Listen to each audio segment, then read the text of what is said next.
नमस्कार मंडळी, तेजस व्हॉइसमध्ये आपल्या सर्वांचं स्वागत. सर्वप्रथम मूलनिवासी सवर्णांना, या देशातल्या महाराष्ट्रातल्या मूलनिवासी सवर्णांना दसऱ्याच्या हार्दिक शुभेच्छा.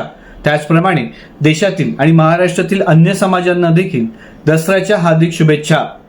मित्र, आज जवळपास 7 वर्ष झाली. अद्भुत असं 2018ला घडलेलं. त्यावेळी एनसीपीचे सर्वेसर्वा, त्यावेळेचे तत्कालीन ठाण्याचे आमदार, माफ करा, ठाण्यापेक्षा मुंब्राचे आमदार, ठाण्याचे तत्कालीन आयुक्त आणि इतर मंडळी सगळी स्टेजवर होती. बारामतीच्या खासदार देखील त्यावेळी होत्या. अर्थात राष्ट्रवादीचे सुप्रीमो त्यांच्या कन्या आणि मुंब्र्याचे आमदार, ठाण्याचे तत्कालीन आयुक्त व सगळीच मंडळी होती. ठाणे महापालिका अस्तित्व कार्यक्रम होता.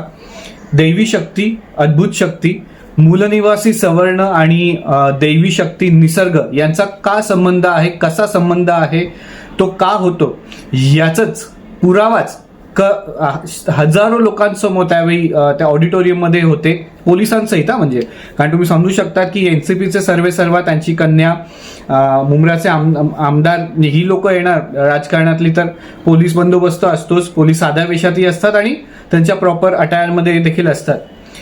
त्यावेळी सगळ्यांसमोर कोविड आणि कोरोना क्रॅक केलेलं, अखंड मानवजातीवर येणारं संकट आणि सवर्ण का या देशातली मूलनिवासी आहेत हे देखील अशा नराधमांना दाखवायचं होतं, ज्यांनी वारंवार हिंदू धर्म, एकीकडे हिंदू धर्माची बेअब्रू, सवर्णांची बेअब्रू आणि दुसरीकडे मूलनिवासी सवर्ण समाजातल्या मुली महिलांवर वाईट डोळा ठेवून कधी बलात्कार, कधी हत्या, कधी सामूहिक बलात्कार, कधी ऍसिड अटॅक, कधी खून, तर कधी कायद्याचा धाक दाखवून, कधी इंटरकास्ट मॅरेज, कधी इंटर रिलिजन मॅरेज करून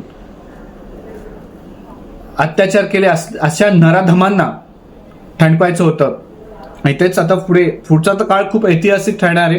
पुढचे 10-1 वर्ष, शब्द आहे माझा, जराही मागे हटणार नाही आणि बाकी the rest will be the history, असं तुम्हीच म्हणाल. आता वेळ आली मात्र धर्मांतराची.